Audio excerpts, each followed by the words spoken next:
revisiting the strawberries in our DIY modular planters, and what to do with the strawberry runners. All this and more on the Clumsy Gardener.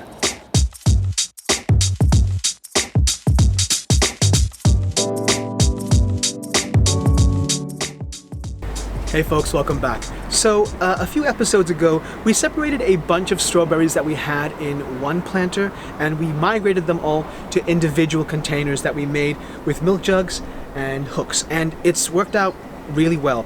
I'll leave a link below so you can see the previous episode. But all the plants have done well, they're thriving, they had minimal shock in the migration process, and we've had a steady stream of strawberries, though we've had to share them with the birds.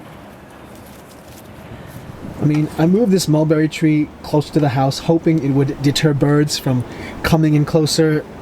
Wrong. My wall in the back there, if you look closer, looks like a crime scene. I mean, and look here. Look here. It's fresh. Ah, look at that. Oh, the horror. Oh, the horror. Anyway, one of the main purposes behind creating these planters was to be able to stake down any runners to increase our production, and we have our first couple right here. Look at this first one here, it's already got flowers.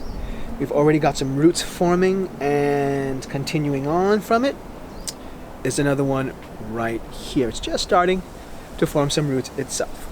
So this is a perfect chance for us to put our planters to the test and actually stake these down and see if we can actually clone our strawberries. Once I have my two planters with the same holes, construction instructions are down below. Along with 4 hooks, I put in the clay rocks for drainage, soil, and a nifty little thing we can use to pin the plants down.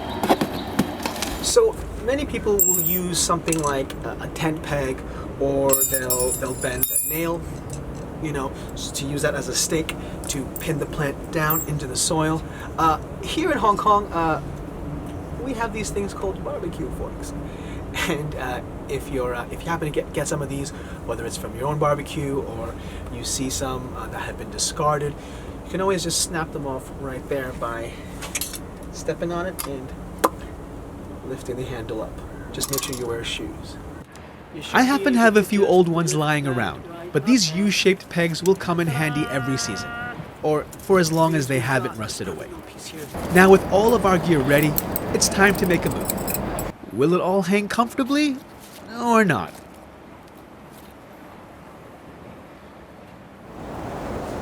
Okay, so I've played with the heights a little bit. I've adjusted the hooks a little bit. I think I figured it out. I'm going to top up the soil for both of the containers, and let me see if we can't pin these guys down. The great thing about modular and DIY setups is, of course, the customizability of your kit.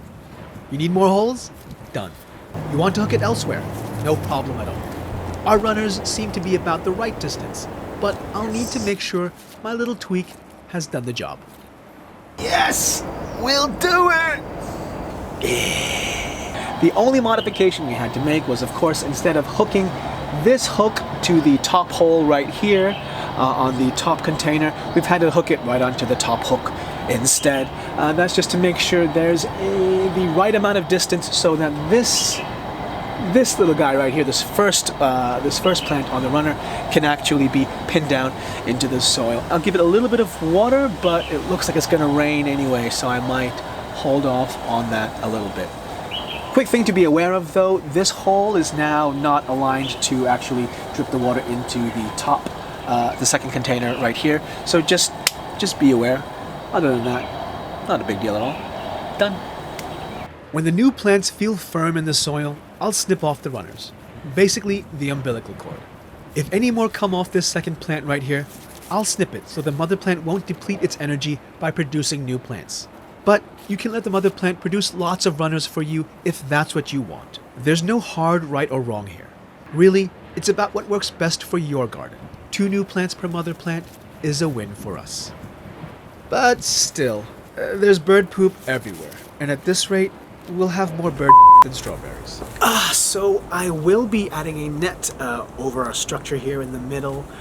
It's been fun sharing with the birds. It's been nice seeing them in the garden here and there, but we really do want to eat more of our own strawberries here.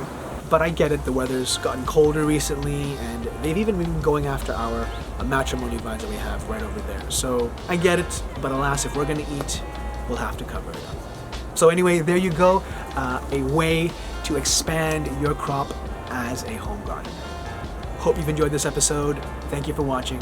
Take care. Happy growing. We'll see you next time.